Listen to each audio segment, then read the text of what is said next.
uma ngihlala ngedwa ngicabanga ngemuva, ngicabanga uma indlela owangishiya ngayo emhlabeni.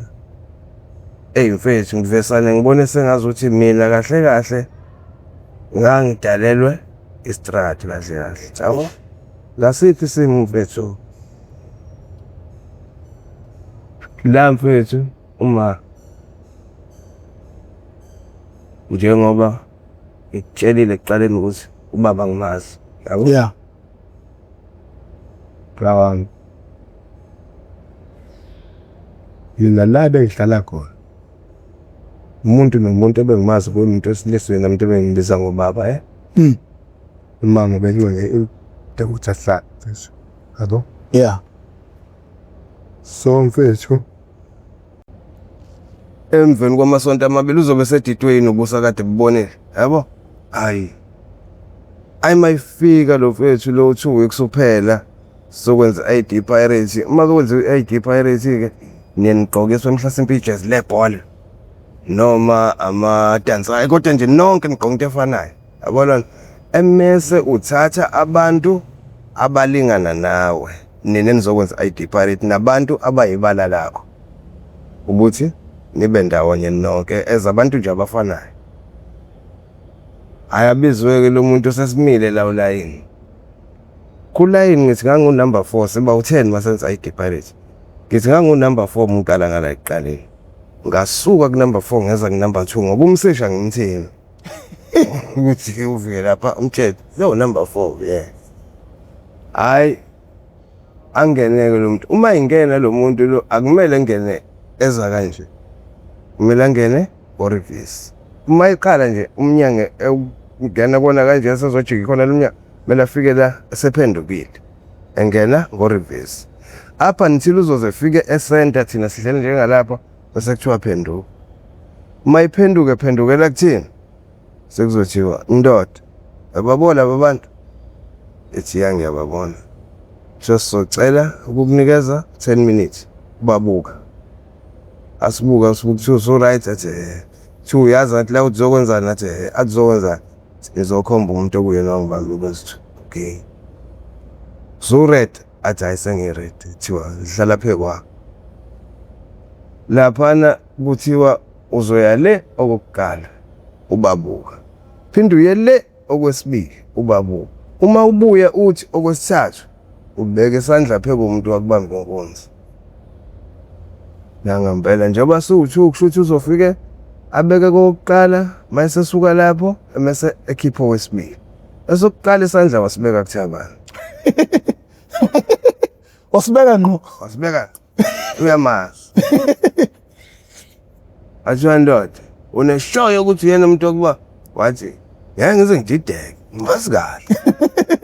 Yasola ukuthi futhi naye wayedlule le tavern nje wathi noma uwinipho wathi lo ungijwayela kabi ngizomkhomba lo umngani wakhe.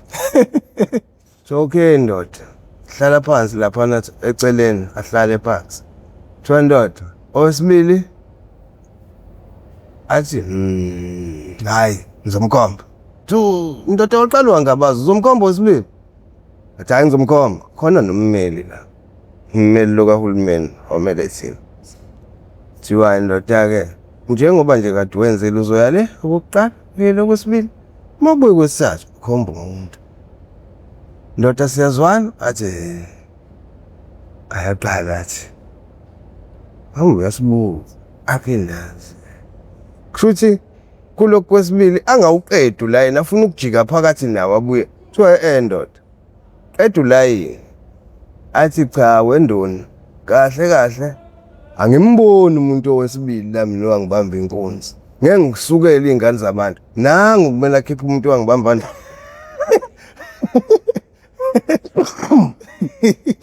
kuthi hayi ndoda ngiyambona umuntu athi ndoni ngeke ngiqambele izingane zabantu amanga angizazi zonke lezi zingane mina ngiyabonga futhi manje mina sengiright nangu afe noThabana athi uyena ozonitshela ukuthi ubani wesibili ngizokwenza njani mina ngoba ngizosukela izingane zabantu ngikhombe babe bawu2 angiyazi leneye thiwa okay boom aphuma mayiphuma angibiza umsesho sinoThabani say Thabani sebhadini ndoda athi ayifa nawe le ndoda le impela hayi asazi kodwa hayi kodwa ke engimi ngakho mina Thabane ngeke kubopha icala uwethu accuse wakhe ngekho hayi sibhale lapha mase sibizwa ummeli athi ummeli madoda niyazini nedlozi kahle kahle leli cala leli ngiyoliqeda ke mina manje enkantolo njengamanje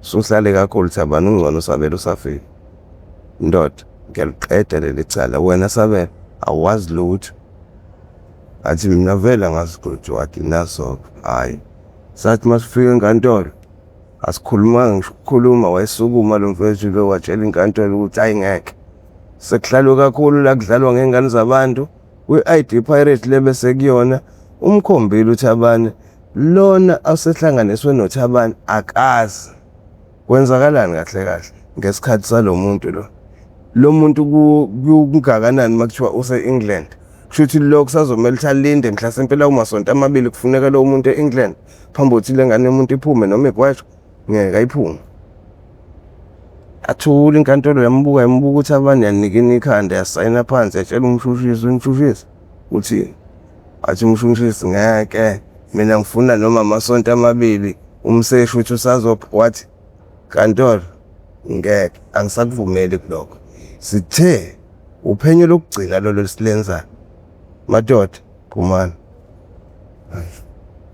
sasiphuma athi mangifika eMandeni ngizama imali encane u40 rand ngangigibela ngishona eStenga ngangibuya eStenga ngeza la eThekwini ahlala lokho kwakuyimuphi unyaka kwaku 2005 fika la eThekwini usubuya lokho ke manje kade uboshiwe kade ngiboshiwe fika la eThekwini ngahlala ngiyastenga ngihlale ngoba 2005 ngila eThekwini 2010 ngayistenga ngikhumbula kahle zathi maziza kwi-World Cup ngaye eMandeni ngahlala isonto elilodwa ngezwe ngibhoreka ngoba nakhona impilo esiphilwa khona vele sekuqale ubhenywa nehunga kuyale nalena yabona ungena kanjani khona ehungeni because yena singayelo ihunga mfethu ngingena kanjani kuyona njengoba ngibhema ibhathini ngila eMandeni liphelile ibhathini kumeshede angithi ngiyafika kumeshede ndoda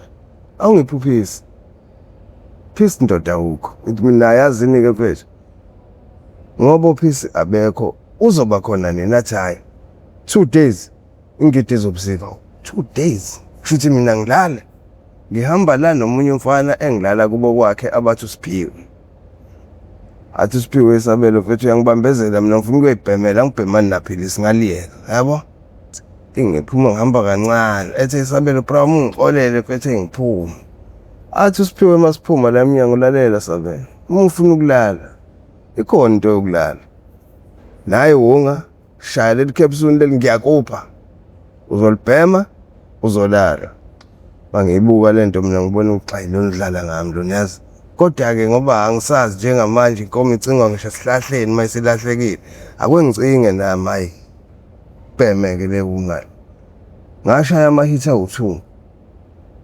esithathu ayi ngase ngiyicinga into engifaka kuyona ifoil yabo hayi kwenzakalani manje ayi ngiqhubeke kodwa nginceke ngikhwehlelise angijwayele hayi mase ngiyolala zwe utho hawu yini lento ngidakwe kamnandi mfethu yabo ekseni akekho watshela omunye kwaba mina ngikhiphela imali lebe ngithi ngizothenga ngayo iphilisi ebusuku ndoda uhambe hotel hayi hamba yothenga abuye anginikeze asangimnikeze yakhe umuntu ke mase kufake ungena uba nomusa ngalendlela athi hayi bhema mfethu yabo aqhubeke bezenzele ezinye izinto khona la egcekeni ngibheme yabo njengoba ngibhema lathi liphela leli capsule leli hey nandi lento ngeke le emnandi kanje ngisho ingidi ayilibone lidlalayo la yabo ingidi yajulukisana nje umese yabo engeke lana kuphela ngisho i-hour ngiloku ngicina izinto engapheli ngeke nayi into yokubheka yabo hayi ngingene lapho ungenayi phela 3 days ngithi ngiyezwa kuthiwa ingidi indoda esifikile angisayingeni ke manje ingidi ke sengigxile la zathi mazithi 7 days vele nemali yayizelwa le nto musayiqala ngazi kwenzakalani yabo. Hayi ngiyaphanda nje kuyahlangana phela 7 days 2 weeks ayingeke. Khona into engayizwa kahle mangivuka ekseni. Ngilunywa isisu ngalendlela le ngiyazamula ngalendlela. Ngithintele wendoda. Ngiyafa mfethu. Athi nginibe ushawa isisu engasazi. Avela ngihleka bheke. Ayihambele futhi. Hayibo ngisale la endlini ngibhonga. Kwenzakalani? Isizu nje singaphe. Nginamalini lapha ephaketheni ngino 15 rand. Abuye mhlasimpe emva kwe-hour no half. Abuye kumjulu kumanzi ubuye ekhawasha.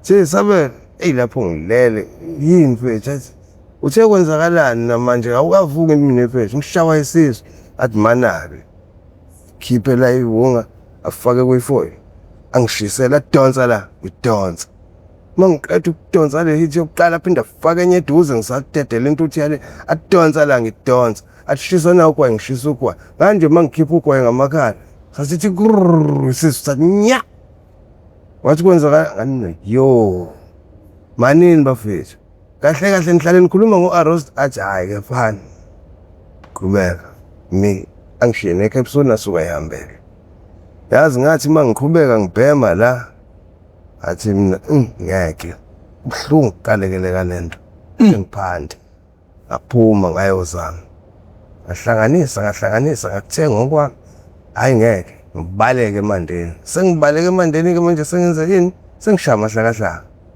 sengishaya u-Arosta phela manje mama lana nje ngilana nje ekhawashe bayangibiza bengithume eShoprite bengithume kephi futhi kwakhona umama ongithuma ngamalini ongithuma ngo-400 ngiyom-order inhloko mangithi ngiyabuka izulu liyanetha phante kulo mama uzonginikeza 10 rand u-15 rand ngizowuthatha apha ngasikhathini agibele itekisi le-stand ayisela la e-stand ahlala eStenga isikhathi abona omunye mfethu bathi 12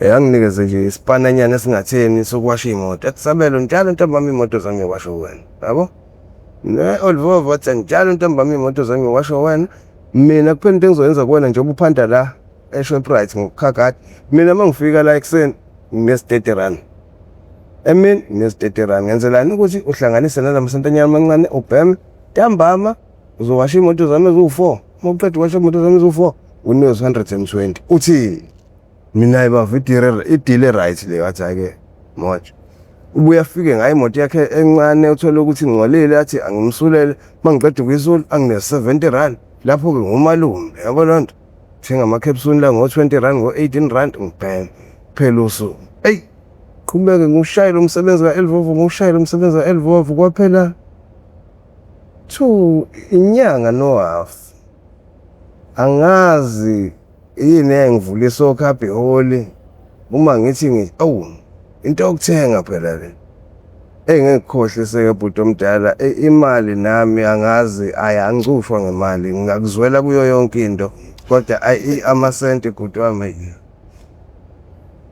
imali engaka aphune uma ngithi kulesi sikhwama esingala eceleni khona into yokudubula la khona ifoni la khona enye imali angithathele bese ngiyithathile ngifake emasendeni uvala imoto ukhiye ufake la ewayipheni utshela omunye umfethu abathi umlado okhakadile la ngithi emlado ngiyabuya ngisayithoilet makufika eLvovo na ukhiye la ewayipheni njengoba ngiyale toilet angiye toilet phansi kwaloliwe ngize kujantshwa isitimela ngizogibela isitimela ngeza la eThekwini mase sengihlele esitimeleni sengibala le mali le le mali leni u2100 imali encane kanje ngishila ivolovolo ngashiqina kodwa hayi bengafuni nefoni yakhe bengifunela amasente mina ngize la eThekwini mangifika la eThekwini ngalala kuVictoria ngikhumbula kahle bangilala la kuVictoria ngivuke ngakusasa ekseni nalo mfethu lokade engilalisile ngimnikeza 100 rand emfethu awubambe la sithole into yokubheka futhi umfethu lona ngesimo sokuthi phela uyaqala ukungibona ayibona lubububo kohloze naleli dradi lami ubububu ngihlale lapha ngijuluka amakhwapha manje ngiyanuka u-Alosta ngiloko ngithilwa ngiyazamula ngazi ngizophuma ngibheke phi lana kuVictoria Ngizophuma ngibheke ephi mangifuna ihunga la. Ngithi hayi no angike ngase YMCA. Ngase YMCA kunerenki yaseMandeni neyase-10.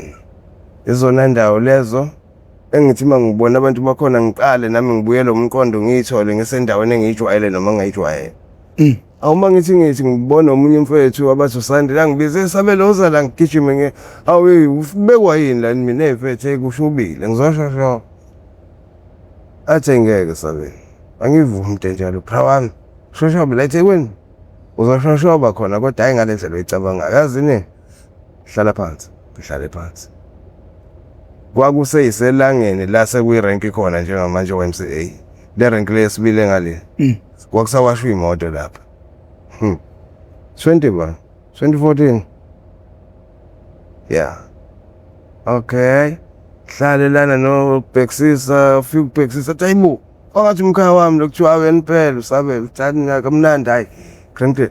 Athi uBhexisa ngeke bafethi ingane yangakithi bafethi ihlale kanje niyabambana noScotteni lwa kana.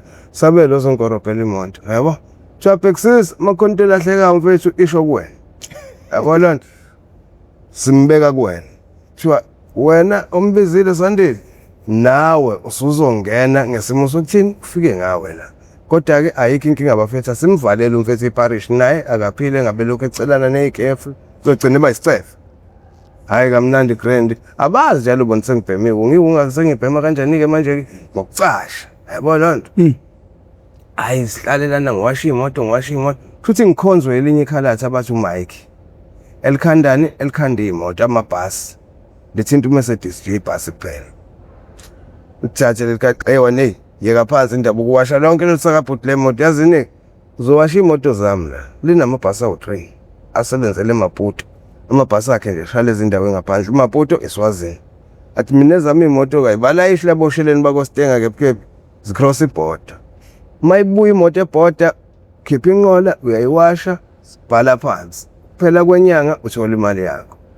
Hayi na ngempela lana ngiyasebenza la kuyena ngimnikeza ipanela umsebenzi wami nje kahle la sebenza naye ukuthi ngiphathe toolbox ngibanikeza ipanela mabekhanda.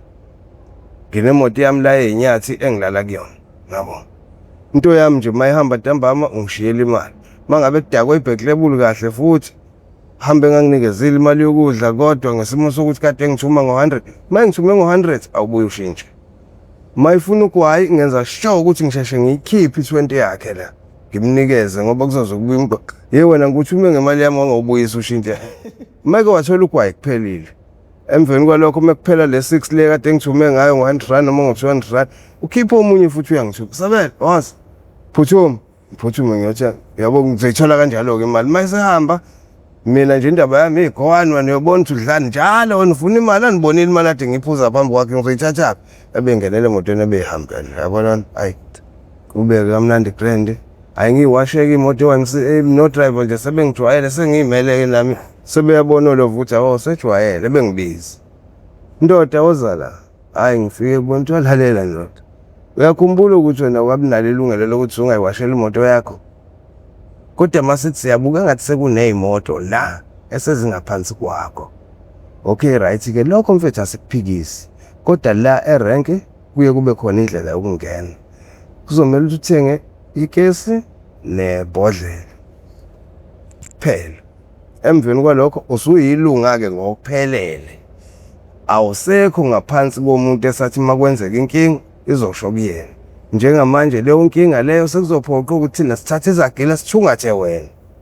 Hayi lo ngithi mina abafuthi ngiyanezwe kwaphela 2 days ngakhipha 150 ngathi abamba othi kwaphuma ikesi kwashoda imali encane Bhexisa mfethu ngiyashoda ngigcwalisela Bhexisa ngo40 kwabuya ibhodlela wabekwa phansi babuhlapha utshwala ke mfethu omdala ayi lokhu nje ngantshontsha lobu bukamanje ayi angiphindanga ngakhonza indaba ukuthi utshwala ayi bekungeyona into yami ngasha nje lawo mathema amabili ashiya kanjalo ayiqhubekela ngayibhemela ngibuye ngicashe ngengidi yona into abazokuthi ngiyayibhema kanti mina ngiyazi mase ngisemotweni ngathi ngibhemele ihomo uhamba isikhathi ngo2018 uma ngithi erank kunzima kulukhuni kade ngiwasha imoto ebusuku umunye mfethu wangasekhaya bathi usithe athi usithe sabelo mfethu lana cela ungiwashele imoto ngimwashele uma ngithi Ekuseni imoto kuyisule mase zokuyolayisha eyangasekhaya vele. Ngiyisule ngiyiphorisha. Mangivula isicapha mase kuba khona into ejayo phansi kwesihlala ukudlina ngizona. Mangithi la phansi kwesihlala. Awu. Nansi imali. Malini yayilapha kwaku 800 plus. Athatha 400. Angena indlela. Shone eBhishi ngawuhlala khona. Ngihlala eBhishi ngibhemela ama-capsule angithi eBhishi anginamqondo wokuphanta sengibalekele rank eBhishi ngagcina ngalesa sikhathi lesena ngisakhula njengamanje ngizoqala enye impilo sengikhulele manje sengibheme ungakusabhenya udlungu bafethu lana kuphantwa kanjani kuthiwa la fethu siphantela ngey'gubhu hayi bengifake egojini hayi kuyaphileka futhi kamnandi kuyaphileka siphila 2018 19 20 kanjalo nje ngisusa ihlakahlaka nakhona sengizwana nje namajida yabona amajida lawo amakhamera engikhonzile ngiwashisa imoto ngokuthi ngiyakwazi nokushayela bechazonela phakathi kwazi ukushayela kanjani yabona into leyo hayi so indoda nayi imoto yakho mfethu na ukhiye sabelo washa le moto umuqeda ukuwasha le moto ungilethele ukhiye wami laphana Casino ngiwashe lapha le moto eBlue Waters emaparking umfethu lo ngimwashelayo ashiya ukhiye aye Casino uyosebenza kanti njengoba eyosebenza nje la emotweni ushiya imali ewu-7,000 mangithi la emotweni ngisayiklina mangithi ngitesa isikhwama sinani mangithi imali phela le lo mfethu uzongiholela 20 lana aphume vala imoto yakhe mhambisele futhi ukhiye wakhe mfethu uqedile wanda na ukhiye athi ngeke sabe ubuyilande le moto la ikhona ubuye ibhali kula parking la eduzane ngoba uma ngiphuma la ngathi imoto ngaseduzane ihambe naye ke ithwala bethu ayikingeni ngibuyele kuye imoto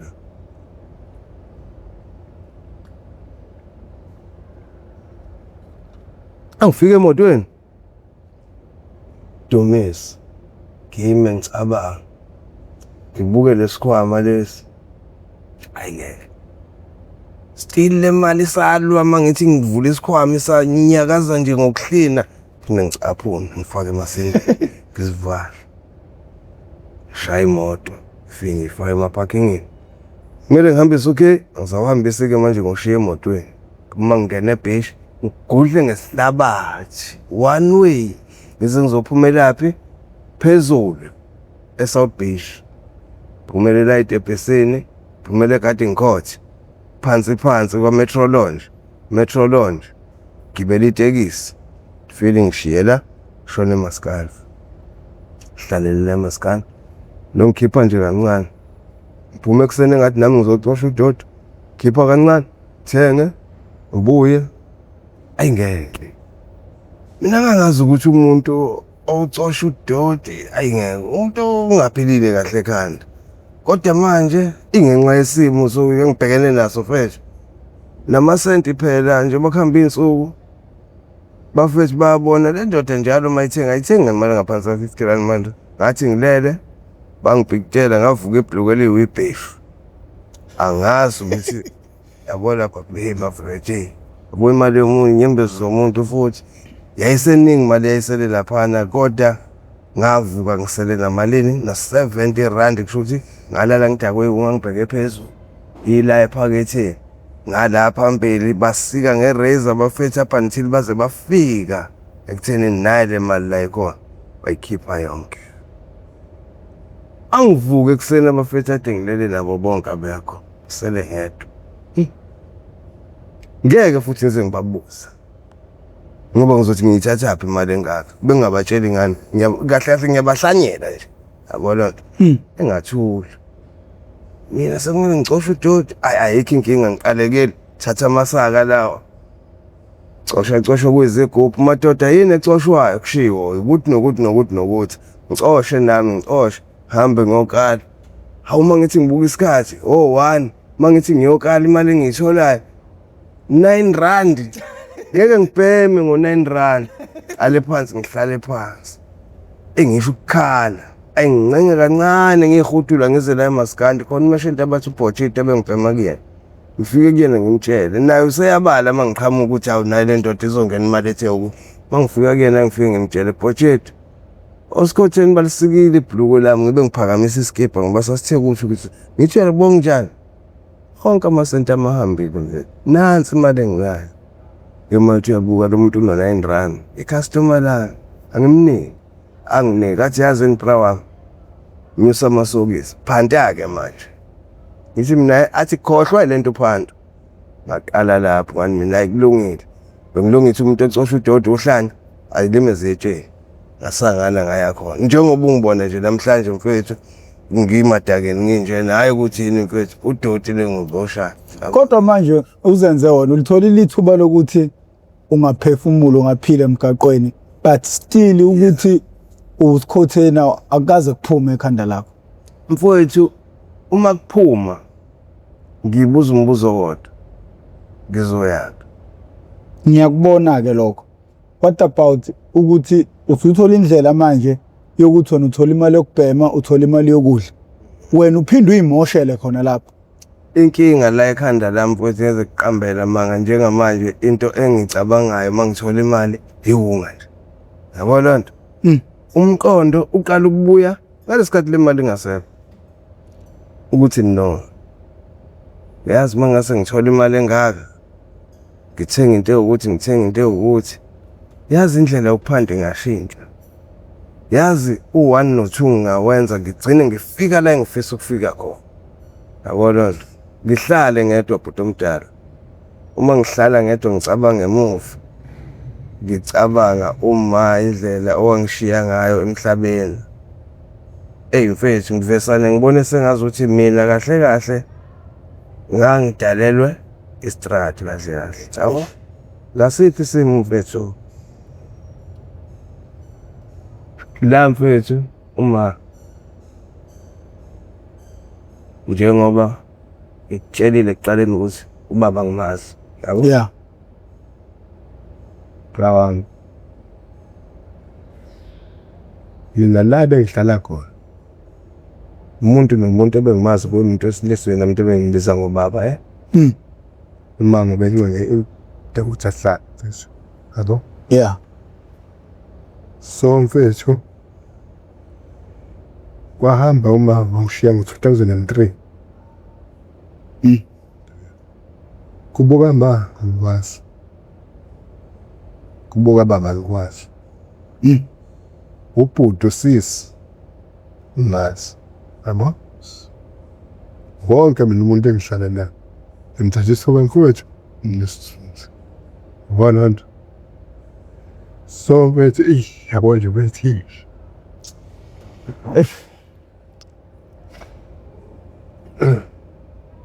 Brawam shone nalo uthanda esifisi sokuthi ngishintshe. Ayikho indawo mina ngithi ngikhaya njengamanje.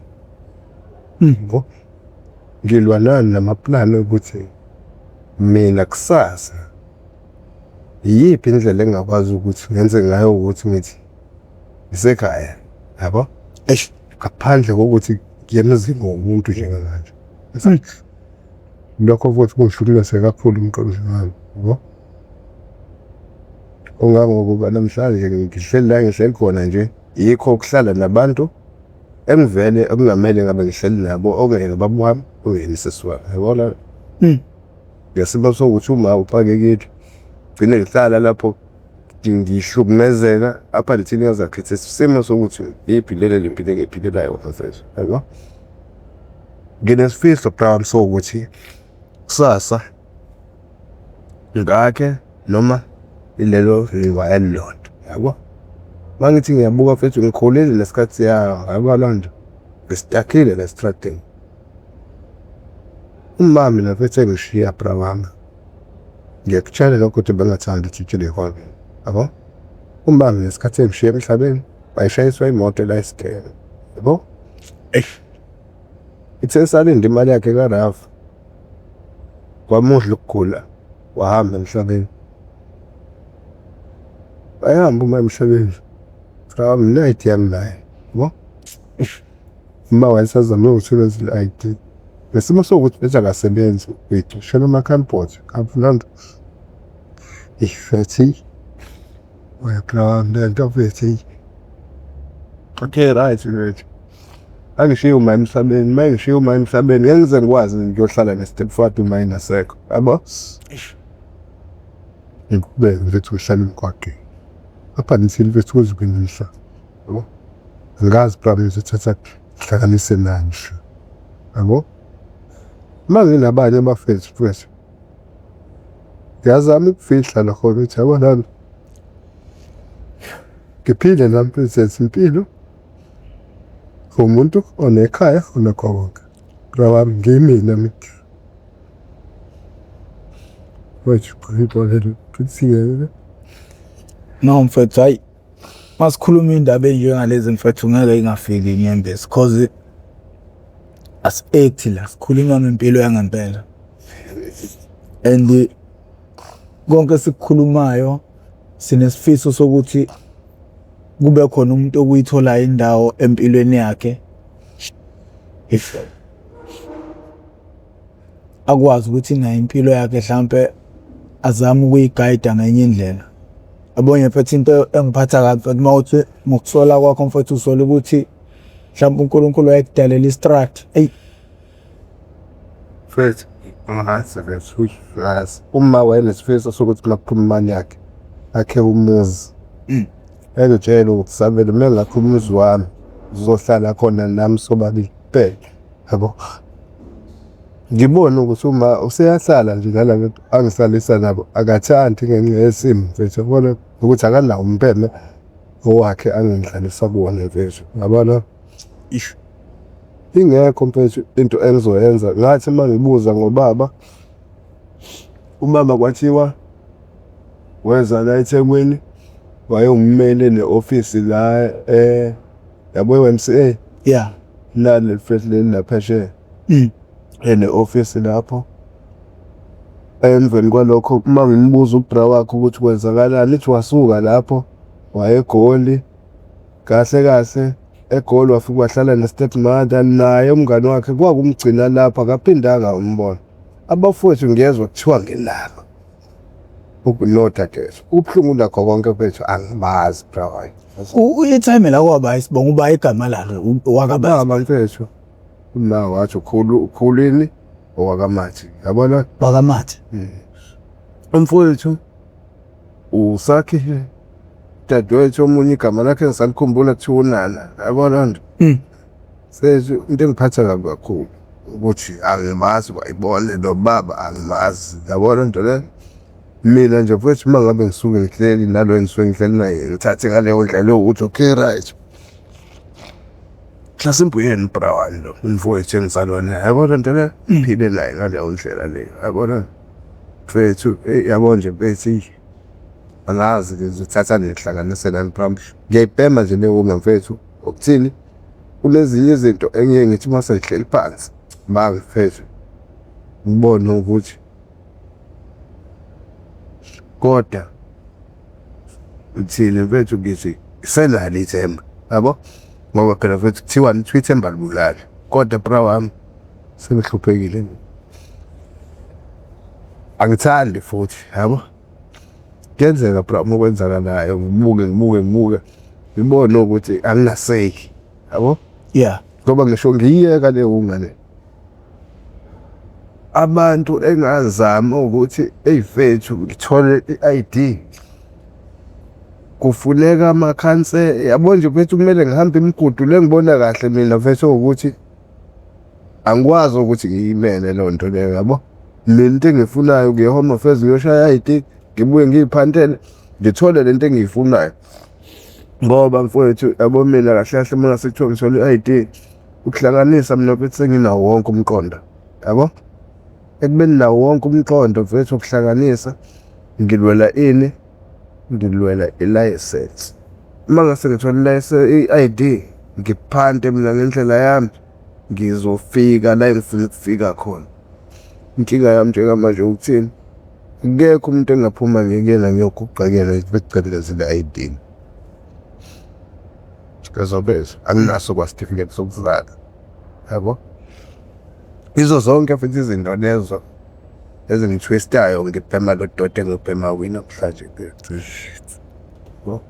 Ngesikhathi u-anti akutshela ukuthi awuyena la ekhaya, leyo nto yayiphazamisa kanjani impilo yakho nomoya wakho? No, U-anti ngesikhathi ekutshela ukuthi wena uyena wala ekhaya, lapho mfowethu ila khona engaqala khona ukungena ey'ntweni engekho right, yabo? Ngoba ngayibuza umbuzo wodwa ukuthi kahle kahle ekhaya mina kahle kahle kephi, ngoba bengazuthi la ekhaya, ngoba la ekhaya kaMathi nami ngiwakaMathi. Sengiphinde futhi manje ngithole esinye isitori, abantu ebengiy'jetha abafowabo kababa akubone, yabo? Kahle kahle mina ubani engizothi uwumndeni wami wegazi lami mfethu first week si shoulder to ground, amazi umuntu lengathi lo wegazi lami okanye uyigazi likababakho, kodwa akekho mfethu engimaziyo, noma umalume noma ubanike, yabona, akekho. Manje nje bethe ngiphathi yakablawabishi amazi lethi nazi alazi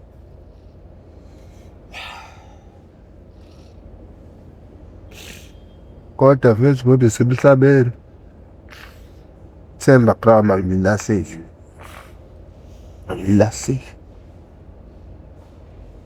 umuntu bayingibuka uyabona ukuthi ayefana nalokhu ngabo amhlani inkinga. Ngikhulile khona kodwa ayizingaphekwana. Umuntu nomuntu unamasiko akhe mfethu. Yazi ukuthi baqala wabhede esikweni vele nje lapho, yabo? Kodwa ke sengiyothi ngibeke kumdali mfethu. Thuyini abantwana unabo? Wethu ngamthola umntwana umama wakhe wamkhipha, yabo? Kwaba yini izathu ukuthi wamkhiphe? Kusho ukuthi ngishintsha indawo ngiyozama amatoho, ngasuka eroundini ngaya eMatigulu. Mangifika eMatigulu ngangasebenza nge2 weeks yena ekhulela. Kwathi esontweni lesithathu ngithola umsebenzi, ngasebenza ngahola, ngabuyela emakhaya. Mangifika emakhaya ngitshelwa ubani mina, uSikhwiza wakhe. Angibiza athi awusabela ubuye nini eMatigulu mina. Ngifika izolo ebusuku. Athi ya ongithengela idrink, hayi nami futhi ngokukhulu nje ukujabula ngikhiphe u50 ngimnikeze, ngithi mina uphu lona. Athi Samele sengizokutshela nje mina lento ngaba yini ngikhonzile mfethu, angifuni futhi uze ulimale kakhulu, yabo? Akusheshe ngutshele. uLondi mfethu njengoba kade mithi isisu kusikhiphile uma wakhe omfunze loyo mqondo loyo kuthiwa wena subalekile ngeke usaphinde kuye nje umlishini. Izinaye athi ngiyacela uzungayithi nkentele onto leyo. Kutomdala angizange ngikhuluma kuzokube namhlanje. Enye yezinto leyo ehlala ngiphazamisa. Yabo. Esibili ngayithola la eMayville eSten. Ayona ikhona iyaphika mfethu. Noma kungenayo indlela yokuthi la ke ngithi mangithola amasenti sakhona latha ngiphathisele, kodwa nje mfethu ngiqamba makabithi khona something olithele kangaliyenzela yona ngoba mfethu impilo yami ikhawami from 2000. Uyabona ukuthi ingane yakho kodwa manje sizo experience lento experience ile okungamazi ubaba wakho. Ya mfethu kuyinto ekanjalo mfethu, kodwa ngiyenzama mfethu ukuthi ngoba nje khona la ngeke abakhona nenhlanhla ngonyaka odlule ngoNovember. Angifuni ukugamba manga ngantshontsha nje straight eBeach. Yeah. La eStenga sekuzoba uDisemba ngo 28 29 la eStenga ngafike ngashiya imalini, ngashiya 1.3 ngayithengela lento zokugqoka ngayibuyela futhi ngasala namalini lapho, ngasala ne-400 yabo. Ngiye ngizame khona futhi uma kukhona engikutholile njengoba ngitshela ngithi ngagcina ngoNovember, angazi futhi ngophinde ngibe nenhlanhlanini bona. Kodwa nje khona mfethu okwenzakalayo ngiyabuka ukuthi nayo iyaphazamiseka ngoba showcase mina njengoba mangiqhamuka engibiza ngomalume, kukhona lo muntu yona eyazi ukuthi babuwayo lokhu oku-wrong okungesikhona, yabona nto. Mangathiwa njengamanje unika ithuba ukhuluma naye intwana yakho mfowethu ukuze nawo ngelinye ilanga i-understand ukuthi simo sine sasibhekene nobaba, futhi yini mina okumele ngiyigweme ukuze impilo yami ingagcini mhlawumpe iphelele emgaqweni, ngoba izinto nathi esizenzayo singabazali ziyaba nomthelelo ekuthenini iy'ngane zethu y'gcinele emgaqweni. Yeah mfethu, ngesimo mfethu njengamanje ngibhekana naso, ukukhuluma nayo mfethu ngingakhuluma nayo ngesimo sokuthini na ingane ekugcineni kumele ukuthi iqinise ilazi. Yeah. Into engafike ishaye iminyaka asekuyona, yabona nto. Uzokhula ividiyo izohlala. Yeah, uqinisile kulokho mfethu. Kodwa mina bafo ngikuqambela mama, kuyangithwista yabo ngesimo sane na. Uma ngifika kuyona ngingathanda ukuthi ibone ukuthi ubaba engazothi usasikhothenyana, yabona nto.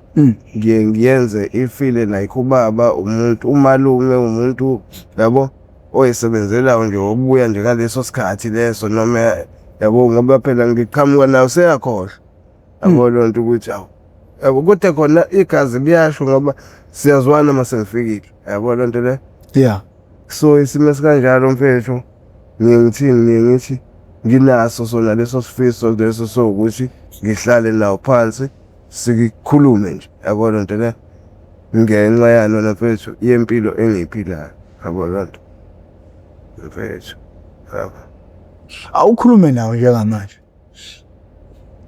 Mfethu yabona njengoba nje kuyingane yami ngiyithanda mfethu, nginesifiso bro sokuthi ilalele esikoleni, yabo. Ngoba mina into eyangilimaza mfethu ukuthi ngingayi esikoleni, ngizwane nani mfethu, ngizwane nemali kahle kahle, ngoba into eyangiluthayo imali. Imali akumele ukuthi uyithande mangabe usewumuntu ofundayo. Ngesimo sanina ngeke uzokwazi ukuthi ufunde ube uthanda imali. Imali iyasetshenzelwa mfethu, yabo. Njengoba imali isetshenzelwa nje mfethu, kudingekani ukuthi uqale ngokufunda kuqala. Emveni kokufunda uzobusukwazi-ke nawe ukuthi usebenzele imali lawa eza ephaketheni lakho, yabona. Ungayikhohlisa ngoba lakho usafunda, umgqibelo nesonto kukhona into ohwanyana olitholayo okuyilona leli likudidisa mona. Uthi uma ufika kuleli torhwanyana bra wami uthole u200, yabo. Ubuke ukuthi hayibo u200 ngosuku olulodwa, uma kuyisonto kusho ukuthi 1000 ngeke. Isikole ngazothi sithuleti lento okuyiyona eyangilimazayo mina njengoba nje ngangikhonza irank ukuthi mangabe ngise rank ngosuku, hawu ngikwazi ukuthi ngibuye no150 mina ngosuku. Imali engiyintshontshile ngawubala u50 engiholile angayibalike kade ngiyidla nje emini ngiyiphuza ngiyibhema. Kahle kahle nginginemali kanti kugcineni mfethu ngiyifaka ehlathini, yabona nto. Uma kuthiwa mina ngayibamba ngalesa sikhathi lesani, noma uma wayengishiya emhlabeni wayezongishiya mfethu umqondo senginawo esikoleni, ngoba mangibala umama nawe wayezongishiya esikoleni kwakuzobe kusela unyaka wodwa ukuthi ngiqede. Ngoba uma ngishiya 2003 mina isikole bezosiqeda 2004, yabona nto. Esikoleni ngangena 896, yabo. Alikho iklasi engake ngalifeyili, futhi uma ngithi ngiyabuka kwakuzokwenzeka kanjalo ngempela. Kodwa ngenxa yesimo sami sokukhonza abangani, labangani laba mfethu abagcina bengibeke ekugcineni, ngasho ukuthi ibona abangibekela. Kodwa noma ngesibona kuwumzali wami ngenxa naye yesimo, yayibona nto ukuthi ekugcineni ngigcine ngibona engeke ngilambile uma ngingaya erenki ngiyazi erenki uma ngabe ngisebenza ngiyayithola imali yokudla yabo lonto ngikwazi ukuthi ngithenge isinkwa uma ngifika la ekhaya noma bengangiphakela kunandaba beyidakela utshwala beyilalele ngesuthi nginawo 50 rand ephaketheni noma 20 rand uma ngivuka ekuseni ngiyakwazi ukuthi uma ngiya esikoleni nami ngifihla u30 rand ngihambe no20 rand ngithenga ogqweni njengezinye ingane ngithenga ophaya inkinga yami ke phela ikhona noma mina ngihamba ngeenyawo okay ngizocela umfethu ngeweekend le ngisebenza la ukuthi angithengele icathulo mfethu ngisenkingeni la uma ngiya esikoleni icathulo angilaka ayikho inkinga sabelwa ngithengele icathulo lezi eshiphi ngani nami ngibuyela esikoleni ngafika nami ngumuntu ogqokile icathulo yabo kodwa manje umqondo wami usekuthenini ngeke isikole it's too late ngoba manje uma ngibuya esikoleni lo 50 rand lo awuliqedi isonto lo 50 rand lo kade ngisebenzela ngomgqibelo nangesonto awuliqedi isonto lele ngisuke ngisesikoleni kulona suke sengithwele umzila ekuseni ngizohamba klasimpe ngidlile lo sosinkwa lesengihleshilelwe sona kulezi zinkolo ezobhonyisha sihleshulelwe siba u4 esami nakhona kuhleshulwe nje yabo lonto le ngesimo sokuthini phela uma akasebenza yabo ingane zala ekhaya ilezi ezo3 mina angiyenwa la ekhaya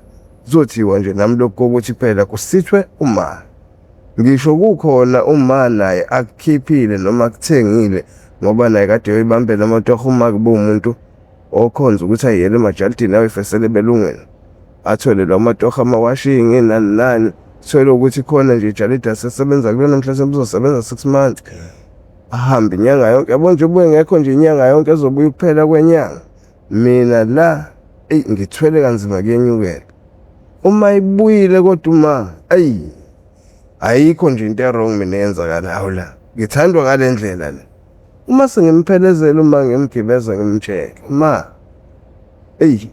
ngibthwele umzimba yabo u1 no2 no3 ayibekezela mntanami ayingabona ukuthi ngeke uma unesikhathi sokudlala iyeka lento esikole mina ngashiya phansi esikole ngene ematekisini ngoba ngishiya phansi esikole nje bese ngifunda ubani ngifunda uthuna yabo ngasiyeke isikole lokho bese bazama ukungibuyisela esikoleni vesana kube sengazi ukuthi ke mina ngabuyela esikoleni but ofudala ngikhohlisa ngazi ukuthi khonto engihlebelayo ukuthi hamba kulomnozi kusuke ngami ukuhamba kwami hayi ukuthi mhlasimpe ngiyohlala edrobheni noma ngiyohlala kephi uzokhutha khona nje la emakhaya ehlahleni ngilale khona ngivuka ekseni ngigudlele ngedolo ngenyawo kancane ngize ngiyafika erank mangifika erank bayathuka ukuthi lona ngathi akasafundi yabo bangijaha kwalezo nsukane empilo ezintathu lelo sonto elilona bagcine bengiyeka yabo lonto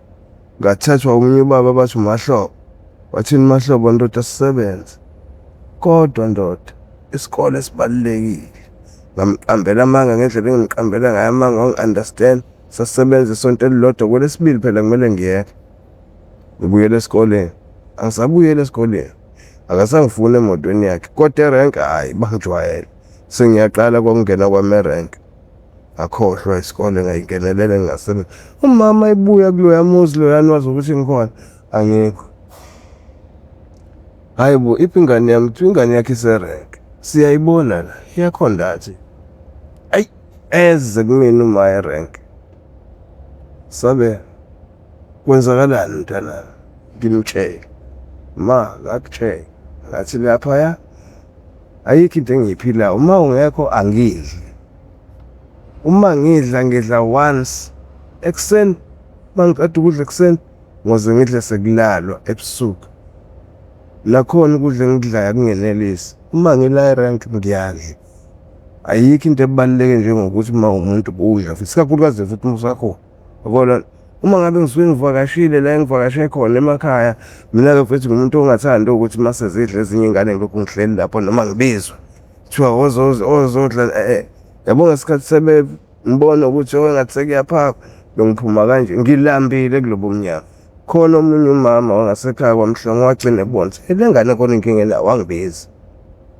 angivalele endlini wangiphakela engadla yazi udla ukudla mfethu uzophefumulela phezulu Eyi, kanti uyayibuka lento le uhamba lokho engithi jebhe yabona wase ngitshela walilalela-ke sale yabo umsulambe buye nangihluleka ukuthi ngiyibuyele mina kodwa wayithumela eyi, khona umfana wakhe wayikhulile kuthina hlasembe eminyaka ewu4 athumele siyahamba la nisabelo lapha afika ahlala siyathi ukuyidlalela nansi uyidlalela nganathi sabela ngiphelezela ngiphelezela athi hayi kahle kahle mfethu uzojika ekhaya yabo ngifuna ukuyothatha into ukuthi masifika ngizokubuyisa nami kulethi la siya mangifike ezandleni lakhe ngokuthi ngisahleli nje naye kube kufika ingane yakho imnikeze iplate lakhe nginikeze iplate lapho sidle sabe sambe kuphelezela angiphelezela ngaze nje ngajwayela nje bethi sengibuka ngisho generation khona into engayazi yabona nto ngajwayela ukuthi hayi ntambama siyawuyeza uma ngabe ngigejile sizosuka la egroundini size sizodlula la ekhaya ngidle ngihamba lapha noma bekuphaka lokudla abakuphakayo ngase ngenze njani ngikuthatha ngikuvalele kuplastic ngikubeke ekuseni ngibambe khona umoya shona esikoleni ayibuka lento ukuthi ngeke akuyona ilife esikoleni mase ngithi ngiyafika njengoba kade sengivele sengibalekele zingaka itori kufuneka uma ukamlungu uyawasha wathi uma angilapho mina sabelo bacele esikoleni ukuthi uyacela bebekezele kuphele inyanga ngizokwazi ukuthi mase kuphela inyanga ngibabone umlungu uyanqaba akekho kusele mina la ekhaya yazi ngicabangani yebo singakhuluma sigeqa amagula siqede. I think ukube mhlawumbe kwakune proper guidance indlela eright owadevelopwa ngayo mhlawumbe namhlanje ngabe we own lamatekisi.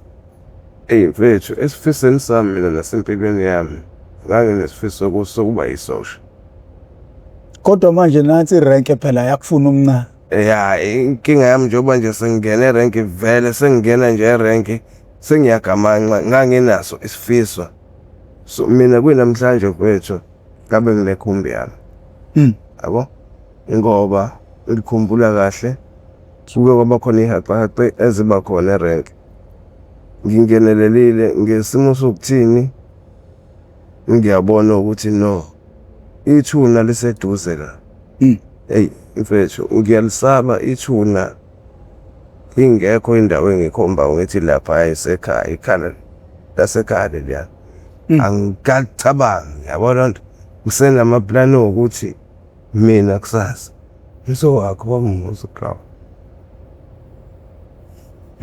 kanti ngakho ngakhetha ukuthini erank zosheshe ngife yabo ngahlukana le rank yabo ngoba kwamanje la e1CA abafethu bahlezi bethi angibuyi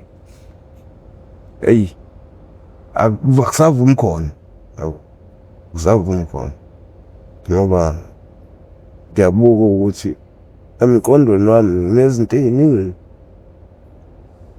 ezinhle ezimbi brawa yokukhohlisa ekuthenini ngilwa nokuthi mangime mfethu lokuthi ngithi lapha umuzi kaMalo lethi mfethu baba nani akusona indaba labo mfethu umuntu mina othwale kanzima ngani na brawa futhi ngisho mina it means we all it second taba ikho ya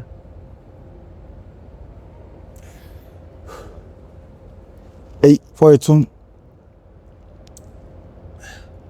akazi mfethu akazi lingathini lakho lokugcina ebantwini. mfethu inesifiso brawa so ukuthi kukho konke mfethu yazi isifiso sami siyi-1 mangase ngithole i-ID mina mfethu ngayo I-content certificate kama wakho. i-death certificate mfethu kulula ukuyithola yabo ngoba uma washonela esibhedlela sidele yabo uthi hambe nesitifiketi awunaso? Ngibile nje mfethu. Ish. No, kunendoda engizoke ngiyifonele ngiyibuze kodwa angithembisi izulu namhlaba ziyinkinga lezi zinto isinzima indaba yabantu abangenama ID mfethu inzima ngendlela yokuthi umuntu akasasizakali ngisho naye ngekho edakamizweni ephila nje ihlale Lila nje bese ehlala endlini. ngikuthothi kunzima ukuthi lo muntu asizakale nge-ID bayakhala nabo ayikho indlela bangasizakala ngayo. Ngoba mfowethu yabona ngibe nesifiso sokuthi ngithole ibhasi likama. Ngake ngazama ukuyilandela futhi into enjalo ukuthi ngiye esibhedlela Stern. Ngagcina ngomtholanga umphathi wakhona into engayibukayo umuntu engangiqondelelayo wangithatha kancane kakhulu. Wabona lento. Ngangazi ukuthi uma ngingathola ID kama ngathola i-death certificate kama sekungaqala kube khona iminyaka efikekayo yabo Yeah. ngoba ngane yakwethu engikhohlisa yabuye le ukuthi kumele ngemakhanseleni ngeke angiyizwa baba ingena ngala iphuma ngala mina lento engifuna ipasi likama okuye namuntu ebengithanda bekuyena Inyanga nonyaka nosuku ashona ngalo sakukhumbula noma ngingasakukhumbuli mfethu usuku kodwa unyaka ngiyawazi inyanga ngicabanga ukuthi ama-10 days asuke evalelwe nene ama-10 days nami ngingekho mningi esikoleni ama-10 days hambe la oqala ugudi ukufanele ugudi April ngicabanga ukuthi kuthi angisana indaba yesikole into engangayinaki ngisole ngathi mfethu April kwakusanda kuvalelwa ama-10 days kodwa okumnandi kakhulu igama likaMangiyalazi omabili nesibongo sakhe yabo yeah lezo zinto lezo kungaba yiphutha mangase kuthiwa ngifike ngiyabatshela ukuthi usibani bani wasibani bani bephanja kwikhompyutha umuntu washonela esibhedlela aliphanisile waziwawo washonela kusephi isibhedlela cause i-MPTV1 inamandla mhlawumbe sizokwazi sigcine sithole umuntu sisodwa isibhedlela khona sodwa isibhedlela sesitela no asethemba ukuthi lapha emakhona umuntu osebenza esibhedlela esithenga uzokwazi ukuthi asicheckele kuma-files uthe kwakuyimuphi unyaka 2003 ya noma ngasethiwa mhlawumbe akasacheck uyasifonela ukuthi azothola nenye information inombolo yami ithi 081 513 5606 uyangiwhatsappa uyangifonela makwenzeka ungifonela uthola ukuthi mhlawumbe angilibamba ucingo uyakwazi ukuthi ungisendele uWhatsApp mina ngiyothi mase ngena ngicheck ama messages ngithole imessage yakho 081 513 5606 number WhatsApp inamba engifoneleka kuyona if ever mhlawumbe khona usizo ongavela nalo ukusiza umfowethu siyacela mfowethu vele kakhulu kodwa bafowethu uhlelo lokuqwashisa isizwe sisebenzisa impilo zabafowethu abasemgaqweni ziningi indlela abantu abawela ngazo ezidakamizweni ziningi futhi indlela zempilo ababhekene nazo lokho ngoba suke sizokwethula la senzela ukuthi makwenzeka ukuthi inkinga umfowethu abhekene nayo umbuka nawe ubhekene nenkinga yakhe qaphela ke izinto ezingakwenza uphelele emgaqweni cause nawe mhlawumbe uzosiduda ukuthi hayi akunababa akunamama mhlawumbe umuntu owacelwa ugcina uyinikela mhlawumbe uthi hayi ngifuna into mhlawumbe engizokwazi ukuthi ngilale ipolice ikhanda mhlawumbe uyaqala bakurecommendela uwunga bakurecommendela onsangu bakutshela ngotshwala ukuthi hayi le nephule uzolala ukhohlwa lezo zinto lezo zigcina zikufaka emgodini okukhulu gcina manje mase kumele kulungiswe inkinga yakho usuneyinkinga eziwu10 uqala iwunga unenkinga yodwa iwunga ikudalele inkinga eziwu10 njengamanje even ubafo izimo asedlule kuzona entshotshela abantu enza ukuthi nokuthi futhi nje manje usenezitha engaphezu kwa10 ngaphezulu kweinkinga zakhe eziwu10 ngaphezulu kwenkinga futhi iwunga naye iyona ezinkinga eziwu100 uyabo manje sekumele kusolve into engakanani so if ever thina si dropper ishow asisangana emakhanda siyazi senzani if ever wona unenkinga efanayo nomfowethu qaphela ke idakamizwa qaphela ke into nayo engakwenza uphelele emgaqweni ingcono inkinga mawusabhekene nayo yodwa kodwa inkinga yakho mayisi isinamagatsha. Usunenkinga yewunga manje, usunenkinga yezitha ozakhele zona ngenxa yewunga. Uyabona uma ugcina uyasigqiba kahle kahle usuku nosuku wena uzumbela igodi ushona phansi. Kangangoba so thina sesifisa ukuthi silule isandla sidonsa kusho ukuthi usukude kakhulu awusakwazi ukuphuma. Yeah, so bafowethu igama lami nguProfessor Ngingwamkhize. Ngidabula phansi kwaNongoma esigodini sakhe umthetho ngasohlangothini la kaMandlakazi. Mawuqala ukuba ingxenye yohlelo lethu oluwuchungechunge le oyethamele iHow I Ended Up in Drugs okuyingosi engaphansi kwaSitebele iMPTV1 lasilanda khona abafowethu nodadewethu abavele ngeshiya ezidakamizweni abasuke bezosilandisa kabanzi ukuthi bawela kanjani ezidakamizweni.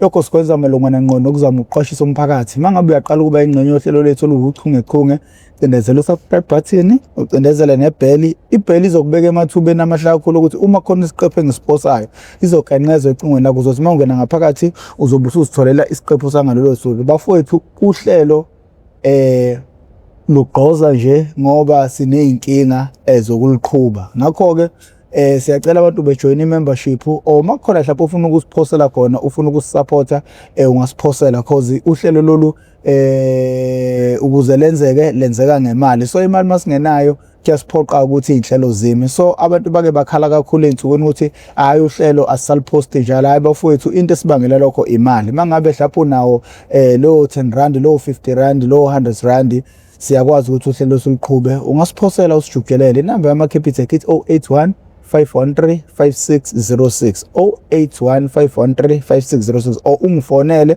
mawukuthi mhlawumbe ufuna ukusebenzisa elinye ibhanga ngodla or ukwazi futhi ukuthi ungaWhatsApp mina ngizokusharela ama details wami. Uhlelo akulona olami, ngeke ngikwazi ukuphatha uhlelo olukhulu kangaka. Uhlelo lungolethu sonke. So ngakho ke siyacela nanoma ubani unesifiso sokuthi alilekelele uhlelo alelekelele. Uhlelo lolekelelwa abantu ukuze likwazi ukuachieve zonke izinto esifisa ukuyiachieve ngalo. Igama lami nguProfessor Ngwamkhize ngidabula phansi kaNongoma esigodini sakhe umthetho asohlangothini la kaMandlakazi. Ngakho ke sengcenga.